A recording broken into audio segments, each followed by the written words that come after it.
नमस्कार और स्वागत है इस खास चर्चा में। आज की दुनिया में मल्टीटास्किंग का बड़ा शोर है ना? हाँ बिल्कुल, लगता है जैसे एक साथ कई काम करना ही मतलब कामयाबी की निशानी है। सही कहा, लेकिन सोचिए अगर हमारे सीखने का माहौल ही हमें लगातार एक चीज से दूसरी चीज पर कूदने को मजबूर करे तो? आज हम इसी सवाल की तह तक जा रहे हैं। पारंपरिक स्कूलों में जो लगातार विषय बदलते रहते हैं, उसका हमारे दिमाग और सीखने की क्षमता पर क्या असर पड़ता है? ये बहुत जरूरी सवाल है एक्चुअली। हाँ, और हमारी ये बातचीत शिव नारायण के तक्षशिला पेज पर छपे एक दिलचस्प लेख पर आधारित है। अच्छा। लेख का नाम थोड़ा एकेडमिक सा है, आवधिक शिक्षण शिक्षा बनाम one day one book model में स्विचिंग कॉस्ट का तुलनात्मक अध्ययन। ओके। पर इसका मुद्दा बड़ा सीधा और मुझे लगता है बहुत जरूरी है। तो आज हम क्या करने वाले हैं? हम समझने की कोशिश करेंगे कि स्कूलों में ये जो एक पीरियड से दूसरे पीरियड में जाने की एक अदृश्य कीमत है, हाँ, जिसे लेख स्विचिंग कॉस्ट कह रहा है, वो असल में है क्या? राइट। ये बच्चों के सीखने पर कैसे असर डालती है और क्या वन डे वन बुक नाम का कोई बेहतर तरीका हो सकता है? दिलचस्प लग रहा है। चलिए इस मुद्दे को जरा खोल कर देखते हैं। बिल्कुल। तो शुरुआत करते हैं उस सिस्टम से जिसे हम सब जानते हैं ना, हमारा पारंपरिक स्कूल का दिन। हाँ, वही 40-45 मिनट के पीरियड्स, छोटे छोटे पीरियड, 40 मिनट गणित, फिर घंटी बजी, फिर 40 मिनट विज्ञान, फिर इतिहास, फिर भाषा। हाँ, दिन भर यही सिलसिला। और यहीं पे लेख एक बड़ा सवाल उठाता है। ये जो लगातार विषय बदलना पड़ता है, इसकी एक कीमत चुकानी पड़ती है। इसे ही लेख में स्विचिंग कॉस्ट कहा गया है। स्विचिंग कॉस्ट, ठीक है। आसान भाषा में कहें तो ये वो दिमागी मेहनत और ऊर्जा है जो हर बार विषय बदलते समय खर्च होती है। अच्छा। हमारा दिमाग एक ट्रैक से हटकर दूसरे ट्रैक पर आता है, फोकस बदलना पड़ता है और इस उठापटक में सीखने की लेयर टूट जाती है। बिल्कुल। और ये सिर्फ महसूस होने वाली थकान नहीं है, इसके पीछे दिमाग में एक्चुअली काफी कुछ चल रहा होता है। हाँ। हर बार जब विषय बदलता है तो हमारी वर्किंग मेमोरी, मतलब वो दिमागी हिस्सा जो तात्कालिक जानकारी संभालता है, उसे लगभग रीसेट होना पड़ता है। ध्यान को नए सिरे से लगाना पड़ता है। रीसेट, अच्छा। हाँ, लेख बताता है कि बार बार ऐसा करने से दिमाग के अगले हिस्से, प्रीफ्रंटल कॉर्टेक्स और वर्किंग मेमोरी सिस्टम पर एक तरह का बोझ पड़ता है, जिसे न्यूरल फैटीग या दिमागी थकान कह सकते हैं। और सीखने और याददाश्त से जुड़े दिमाग के दूसरे हिस्से, जैसे थैलेमस, हिप्पोकैम्पस, वो भी लगातार अलग अलग जानकारी पर फोकस करने को मजबूर होते हैं। तो जानकारी ठीक से जम नहीं पाती। एग्जैक्टली, वो कनेक्शन, वो गहराई नहीं बन पाती। सीखने के क्रम टूट जाते हैं। और इसका नतीजा क्या होता है लेख के मुताबिक? ज्ञान टुकड़ों में बढ़ जाता है। खंडित ज्ञान। हाँ। ध्यान लगाना मुश्किल होता है, सीखना ऊपरी तौर पर रह जाता है। सतही सीखना। बिल्कुल। याद रखने की क्षमता कमजोर होती है और यहाँ तक कि सीखने का मजा भी कम हो जाता है। लेख में एक बहुत पते की बात कही गई है। छात्र याद रखते हैं कि क्या पढ़ाया गया था, लेकिन ये नहीं कि उसे इस्तेमाल कैसे करना है। हाँ, ये बहुत बड़ा पॉइंट है। ये पता होना और समझकर इस्तेमाल कर पाना के बीच का फर्क है। ये तो वाकई बड़ी गंभीर बात है। हाँ, और लेख इसे क्लासरूम में होने वाला ब्रेन ड्रेन कहता है। ब्रेन ड्रेन क्लासरूम में? हाँ, मतलब दिमाग की ऊर्जा का बेवजह खर्च होना। ये एक अदृश्य लागत है जिस पर हम शायद ही कभी ध्यान देते हैं। सोचिए, बच्चों की दिमागी ऊर्जा तो काफी हद तक विषय बदलने में ही खर्च हो जा रही है, तो फिर गहरी समझ बनाने के लिए बचेगी कितनी? और दिलचस्प बात यह है कि होमवर्क कहीं ना कहीं इसी कमी को पूरा करने का एक बाहरी तरीका बन गया है ना। बिल्कुल सही पकड़ा, क्योंकि क्लास में सीखने के तारतम्यता, वो फ्लो टूट जाता है। हाँ। तो बच्चों को घर पर अतिरिक्त मेहनत करके उस गैप को भरना पड़ता है। ये तो ऐसा हुआ कि गाड़ी रास्ते में बार बार रुक रही है, तो मंजिल तक पहुंचने के लिए बाद में ज्यादा तेज चलाना पड़ रहा है। हाँ, कुछ वैसा ही समझ लीजिए। तो अगर पारंपरिक तरीके में ये चुनौतियां हैं, तो क्या कोई और रास्ता है?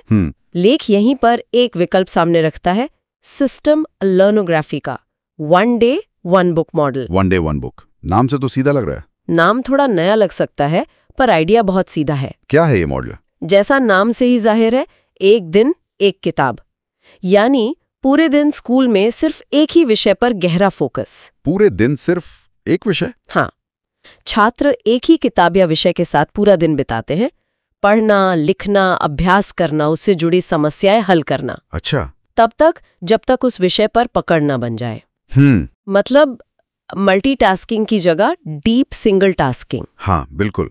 और यहाँ खास बात सिर्फ शेड्यूल बदलना नहीं है जैसा लग सकता है। नहीं, इसके पीछे एक सोच है जिसे लेख लर्नोग्राफी का मोटर विज्ञान और तक्षशिला न्यूरोसाइंस कहता है। ओ, ये तो भारी शब्द लग रहे हैं। हाँ, शब्द भारी लग सकते हैं, पर मूल विचार ये है कि ये तरीका दिमाग के सीखने के प्राकृतिक तरीके के ज्यादा करीब है। ये सिर्फ टाइम टेबल का हेरफेर नहीं, बल्कि सीखने के नजरिए में ही बदलाव है। एग्जैक्टली, नजरिए में बदलाव है। तो ये कैसे काम करता है? ये 3 लेवल्स क्या हैं? हाँ, लेख बताता है कि सीखने की प्रक्रिया के 3 अहम पड़ाव होते हैं जिन्हें ये मॉडल बेहतर तरीके से संभालता है। ओके। पहला है सोर्स पेज, यानी जानकारी का स्रोत, जैसे किताब, ज्ञान का इनपुट लेना। ठीक है, इनपुट। दूसरा, और ये सबसे अहम है, ब्रेन पेज। Brain page. हाँ, इसे समझें दिमाग में बनने वाला उस विषय का नक्शा। जानकारी को दिमागी प्रक्रियाओं से गुजार कर समझना, अभ्यास करना और उसे अपना बनाना, इंटरनलाइज करना। अच्छा, मतलब प्रोसेसिंग। सही। और तीसरा है ज़ॉइड पेज। ज़ॉइड पेज यानी उस समझे हुए ज्ञान का इस्तेमाल करना, समस्याओं को हल करना, आउटपुट देना। Input, processing, output. Source page, brain page, ज़ॉइड पेज। बिल्कुल। पारंपरिक सिस्टम में क्या होता है, वो ब्रेन पेज बनने का शायद पूरा मौका ही नहीं मिलता। हाँ, क्योंकि ध्यान बढ़ जाता है, बार बार स्विच करना पड़ता है। हाँ, वन डे वन बुक इसी ब्रेन पेज को मजबूती से बनाने पे जोर देता है। बिल्कुल। और सबसे बड़ा फायदा, वो स्विचिंग कॉस्ट जिसकी हमने शुरू में बात की थी, हाँ, वो लगभग खत्म हो जाती है। जाहिर है, जब बदलना ही नहीं है बार बार। सही। जब दिमाग बार बार विषय बदलने की जद्दोजहद से बच जाता है तो वो एक ही विषय में गहराई तक उतर पाता है। लेख इसे कॉग्निटिव इमर्शन कहता है, यानी विषय में पूरी तरह डूब जाना। कॉग्निटिव इमर्शन अच्छा शब्द है। दिमाग बार बार रीसेट नहीं होता, बल्कि एक ही चीज पर लगातार काम करता है, फ्लो बनता है। और इसके दिमागी फायदे काफी गहरे हैं, सिर्फ फोकस ही नहीं। जैसे जब छात्र एक ही विषय पर लंबे समय तक टिके रहते हैं तो लेख के अनुसार उनके दिमाग के मेमोरी सेंटर, जैसे हिप्पोकैम्पस, हाँ, याददाश्त वाला हिस्सा, हाँ, उसे जानकारी को मजबूती से दर्ज करने का, कंसोलिडेट करने का मौका मिलता है। साथ ही दिमाग का वो हिस्सा जो योजना बनाने और ध्यान केंद्रित करने जैसा काम करता है, प्रीफ्रंटल कॉर्टेक्स, हाँ, वो भी बिना भटके लंबे समय तक काम कर पाता है। एग्जीक्यूटिव फंक्शन बेहतर होता है। ये तो लॉजिकल लगता है। एक और दिलचस्प पहलू है, प्रेरणा से जुड़ा। प्रेरणा, वो कैसे? हमारे दिमाग में इनाम और प्रेरणा से जुड़े कुछ सर्किट होते हैं, डोपामीन वाले। ओके। बार बार विषय बदलने की थकान, वो जो न्यूरल फटीग की बात की हमने, हाँ, वो इन सर्किट्स को ठंडा कर सकती है, जिससे सीखने का उत्साह कम हो सकता है। वहीं जब आप एक ही विषय में रम जाते हैं और उसमें प्रगति महसूस करते हैं तो ये सर्किट सक्रिय रहते हैं, सीखने का मजा बना रहता है। तो सवाल उठता है, क्या हमारा मौजूदा सिस्टम अनजाने में बच्चों की सीखने की स्वाभाविक इच्छा को कम कर रहा है? ये एक बड़ा सवाल है जो लेख उठाता है। बिल्कुल। इसमें एक और तकनीकी बात थी, TCR। हाँ, लेख में एक और तकनीकी बात का जिक्र है, थैलेमिक साइक्लोजाइड रिहर्सल। TCR, हाँ, ये क्या है? इसे आसान भाषा में समझें तो दिमाग पर्दे के पीछे भी सीखी हुई चीजों को दोहराता और पक्का करता रहता है, एक तरह की बैकग्राउंड प्रोसेसिंग। अच्छा, बिना हमारे पता चले। हाँ, काफी हद तक। One day one book model इस अंदरूनी दिमागी कसरत के लिए ज्यादा मुफीद, ज्यादा अनुकूल माहौल बनाता है। तो कुल मिलाकर ये वन डे वन बुक, या जिसे लेख ज्ञानपीठ लर्नोग्राफी भी कहता है, हाँ, ये छात्रों को सीखने की प्रक्रिया में ज्यादा कंट्रोल देता है। हाँ, ऑटोनॉमी बढ़ती है। नतीजा गहरी एकाग्रता, लंबे समय तक याद रहना, दिमागी थकान और शायद भावनात्मक तनाव में भी कमी। बिल्कुल। छात्र सिर्फ जानकारी रटते नहीं, बल्कि सक्रिय रूप से अपनी समझ बनाते हैं। चलिए अब जरा दोनों तरीकों को आमने सामने रखकर देखते हैं, जैसा लेख में किया गया है। हाँ, ये तुलना जरूरी है। कुछ मुख्य पैमानों पर इनकी तुलना करते हैं। फोकस कैसा रहता है, दिमाग पर बोझ कितना पड़ता है, ज्ञान का लेन देन कैसे होता है, होमवर्क का क्या रोल है, याद कितना रहता है, और छात्र की भूमिका। हाँ, तो पारंपरिक यानी आवधिक प्रणाली में फोकस कई विषयों में बटा हुआ रहता है, बिखरा हुआ, हाँ, खंडित। बार बार बदलने से दिमाग पर बोझ, वो स्विचिंग कॉस्ट ज्यादा होता है। सही। ज्ञान ज्यादातर शिक्षक से छात्र की तरफ जाता है, मतलब टीचर सेंटर्ड, और टुकड़ों में मिलता है। सीखने की कमी पूरी करने के लिए अक्सर होमवर्क जरूरी हो जाता है। हाँ, वो गैप भरने के लिए। ध्यान बंटने से याददाश्त कमजोर रह सकती है, रिटेंशन वीक संभव है, और छात्र ज्यादातर एक निष्क्रिय प्राप्तकर्ता की तरह होता है, पैसिव लर्नर। काफी हद तक। हाँ, अब देखते हैं one day one book model में क्या होता है। फोकस पूरे दिन एक ही विषय पर रहता है, निरंतर, अनब्रोकन फोकस। लगातार जुड़े रहने से दिमाग पर बेवजह का बोझ कम होता है, स्विचिंग कॉस्ट नहीं। राइट। ज्ञान छात्र केंद्रित होता है, यानी छात्र खुद करके सीखता है और ये प्रक्रिया निरंतर चलती रहती है। Active learning, student centred. काम ज्यादातर स्कूल में ही पूरा हो जाता है, तो होमवर्क की जरूरत शायद कम पड़ती है। हाँ, क्योंकि ब्रेन पेज वहीं बन रहा है। लेख कहता है कि मजबूत ब्रेन पेज बनने से याददाश्त बेहतर होती है, स्ट्रॉन्ग रिटेंशन। लॉजिकल है। और छात्र एक सक्रिय सीखने वाले की भूमिका में होता है, जो खुद ज्ञान का निर्माण कर रहा है। Active learner, knowledge constructor. हाँ, ये बहुत बड़ा शिफ्ट है। तो सबसे बड़ा फर्क क्या है? देखिए, सबसे बड़ा फर्क ध्यान के बंटने और ध्यान के टिकने का है। पारंपरिक सिस्टम में ध्यान लगातार बंटता है, स्विच होता है। इससे समझ अक्सर ऊपरी रह जाती है, क्योंकि हर 40-50 मिनट में दिमाग को नए सिरे से जमाना पड़ता है। हाँ। इसके उलट one day one book model गहरे फोकस को बनाए रखता है, सस्टेन्ड अटेंशन।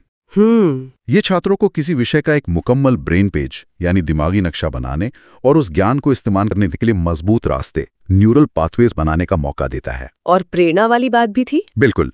लेख ये भी इशारा करता है कि one day one book model में छात्र ज्यादा प्रेरित महसूस करते हैं। हाँ। उनमें सीखने की जिम्मेदारी लेने का भाव आता है, सेल्फ रेगुलेशन बढ़ता है। और वो सिर्फ सिलेबस खत्म करने के बजाय विषय में महारत हासिल करने पर ध्यान देते हैं, मास्टरी ओरिएंटेड। एग्जैक्टली।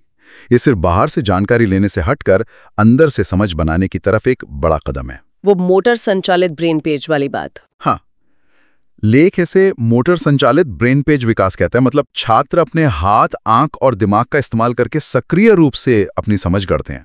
पैसिव से एक्टिव। बिल्कुल। वो सिर्फ ज्ञान के उपभोक्ता नहीं, बल्कि निर्माता बन जाते हैं। अगर हम इसे बड़े परिप्रेक्ष्य में देखें तो ये स्विचिंग कॉस्ट। हाँ, अगर हम इसे बड़े परिप्रेक्ष्य में देखें तो ये स्विचिंग कॉस्ट पारंपरिक शिक्षा व्यवस्था के डिजाइन में ही छुपी एक बड़ी सीमा है, एक फंडामेंटल लिमिटेशन।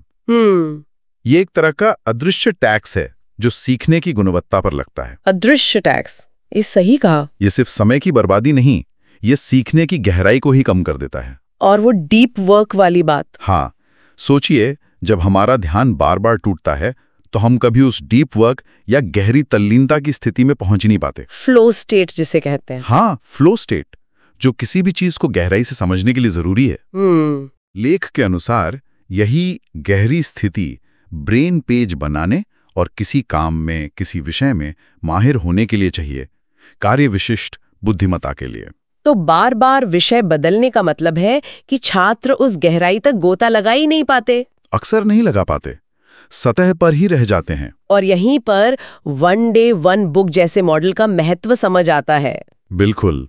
ये सीखने की प्रक्रिया को दिमाग की स्वाभाविक कार्यशैली यानी जानकारी लेना, सोर्स पेज, उसे प्रोसेस करके समझना, ब्रेन पेज, और फिर उसे इस्तेमाल करना, जायद पेज, के साथ तालमेल बिठाता है, अलाइन करता है।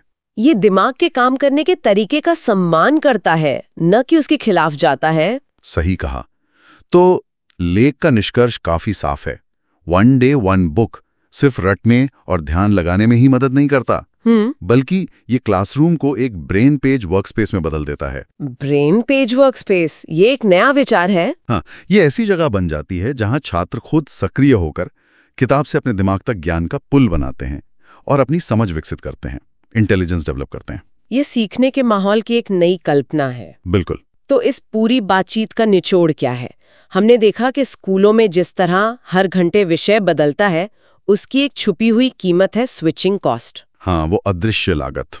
ये हमारे फोकस को बिखेर सकती है, सीखने को सतही बना सकती है और दिमाग पर फालतू का बोझ डाल सकती है। बिल्कुल। दूसरी तरफ वन डे वन बुक जैसा मॉडल जो एक विषय पर गहरी डुबकी लगाने पे जोर देता है, फोकस बनाने, गहरी समझ विकसित करने और सीखने को दिमाग के काम करने के तरीके के साथ जोड़ने की जबरदस्त क्षमता रखता है। हाँ, पोटेंशियल तो बहुत है। और लेख का कॉल टू एक्शन क्या है? बिल्कुल। और लेख भी इसी दिशा में सोचने का आह्वान करता है। ये शिक्षकों, नीति बनाने वालों, करिकुलम डिजाइनर्स, हाँ, इन सब से अपील करता है कि वे स्कूलों के काम करने के तरीके के दिमागी असर पर, कॉग्निटिव आर्किटेक्चर पर गंभीरता से विचार करें। तो सिर्फ टाइम टेबल बदलना काफी नहीं है। नहीं, सुझाव दिया गया है कि सिस्टम लर्नोग्राफी और तक्षशिला मॉडल जैसे तरीकों पर आधारित छोटे पायलट प्रोजेक्ट शुरू किए जाएं, देखा जाए कि ये असल में कैसे काम करते हैं। लक्ष्य ये है कि स्कूलों को सिर्फ जानकारी देने वाली जगह से बदलकर ऐसी जगह बनाया जाए जहां छात्र सक्रिय रूप से अपनी समझ और कौशल विकसित करें, यानी ब्रेन पेज वर्कस्पेस बने। टीचर सेंटर्ड से स्टूडेंट सेंटर्ड। हाँ, और लेक्चर बेस्ड से वर्कस्पेस बेस्ड। और जाते जाते हम अपने सुनने वालों के लिए एक सवाल छोड़ जाते हैं जिस पे वो सोच सकते हैं। जरूर। अगर सीखना दिमाग में कनेक्शन बनाने का नाम है, तो क्या हमारे स्कूलों का मौजूदा ढांचा अनजाने में उन कनेक्शंस को बनाने के बजाय तोड़ ज्यादा रहा है? सोचने वाली बात है। शिक्षा का असली मकसद क्या होना चाहिए? सिर्फ जानकारी देना या गहरी समझ पैदा करना? ज्ञान या प्रज्ञान? हाँ, और हमारी आज की व्यवस्था इन दोनों में से किस पे ज्यादा जोर देती है? ये सवाल खुद से पूछना जरूरी है। आज की हमारी चर्चा का आधार था शिव नारायण का लेख, जो तक्षशिला पेज पर उपलब्ध है। इस गहरी चर्चा में शामिल होने के लिए धन्यवाद। धन्यवाद।